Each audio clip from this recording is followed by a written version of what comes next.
그럼에도 불구하고 선택할 수 있는 다른 길이 없었기에 그는 알면서도 모르는 척하며 매일 회사로 출근했다. 자신만의 견해나 관점이 항상 불분명한 그가 유일하게 주장하는 것이 있었는데 신이 있는지 없는지 인간은 알 수 없다라는 불가지론이었다. 무신론과 어떻게 다르냐고 사람들이 물어보면 신은 없다라는 것과는 명백히 차이가 있으며 자극적인 내용으로 독자의 조회수를 통해 돈을 버는 유명 음모론자 유튜버의 논리를 떠들어댔다. 세상 일은 아무도 모른다고 하더니 때때로 신은 휴지가 필요한 사람에게 밧줄을 던져준다. 하늘이 분홍색으로 변한 다음 날 그가 얻은 초능력은 12시간 앞에 미래를 내다볼 수 있는 예지력이었다. 한국 전쟁 이후 남한과 북한은 서로를 못 잡아먹어 안달하고 있었다. 대규모 전면전은 없었으나 소규모 국지전은 여전히 발발하고 있었고 예지력, 초능력자를 가진 쪽이 당연히 유리했다. 적의 공격을 미리 파악해 대비할 수 있었기 때문이다. 조 씨의 예지력을 파악한 국정원이 2급 단장의 높은 직책과 통장을 촉촉이 적실 수 있는 넉넉한 연봉을 주겠다며 유혹했다. 그는 처음에는 제안을 거절했다. 왜 그러냐 하면 평생 별 볼 일 없이 산 그에게 쏟아지는 대중의 관심이 어색했을 뿐더러 그가 외모 콤플렉스를 지녔기 때문이었다. 하지만 끈질긴 국정원의 구애와 대한민국 최고의 성형외과 의사로 구성된 전담팀을 제공하겠다는 약속을 받아 낸 후 마지못해 승낙했다.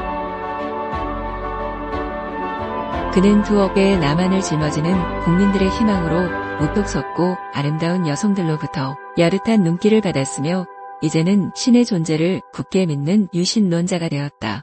이제 사람들은 그를 조 단장이라고 높여 불렀다. 한때 남한에는 잉글리시 디바이드라는 말이 유행했는데 그 뜻은 개인의 영어 실력 차이로 인해 사회 경제적 격차가 발생한다는 것이다. 한마디로 말하면 영어를 잘하는 사람은 좋은 직장과 이상적인 배우자, 그리고 부를 움켜잡을 기회를 넉넉히 가질 수 있지만 반대로 영어를 못하는 경우 가난하고 힘들게 살 확률이 높다는 말이다. 이에 영향을 받아 어떤 초능력자인지에 따라 삶의 격차가 발생하는 슈퍼파워 디바이드라는 신조어가 생겨났다. 조 단장처럼 아주 유용한 초능력을 얻은 덕분에 신분 상승이 이루어진 사람이 있는가 하면 물 위를 걷는 것과 같이 아무짝에도 쓸모없는 초능력을 거둔 경우에는 삶에 전혀 도움을 주지 못했다. 즉, 부여받은 초능력의 가치에 따라 개인의 사회 경제적 격차가 발생하는 것이다. 남한에서 슈퍼파워 디바이드가 생기거나 말거나 북한은 계속 휴전선 부근에서 국지전을 일으켰다. 한 번은 전통적인 전차와 야포 같은 재래식 무기로, 한 번은 초능력자 군단을 이용한 최첨단 공격으로 시도되었다. 그러나 두 번 모두 경미한 피해만 주었는데 그 이유는 남한에 조 단장이 있었기 때문이다. 12시간 전에 미리 북한의 공격을 예측하고 최전방 군 수뇌부에 해당 사실을 통보해 철통 방비가 가능했기 때문이다. 북한에는 조 단장과 같은 예지력을 가진 초능력자가 없었다.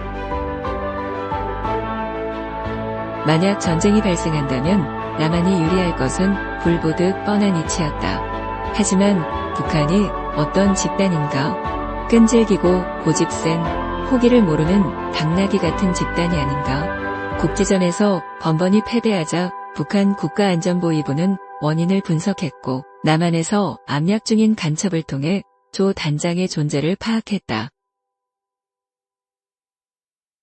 패배의 원인을 제거하기로 마음먹은 북한은 고도로 훈련된 암살팀을 서울에 은밀히 잠입시켰다. 경기도 과천에서 서울로 진입하는 남태령 고개는 항상 행인이 적고 한산했다.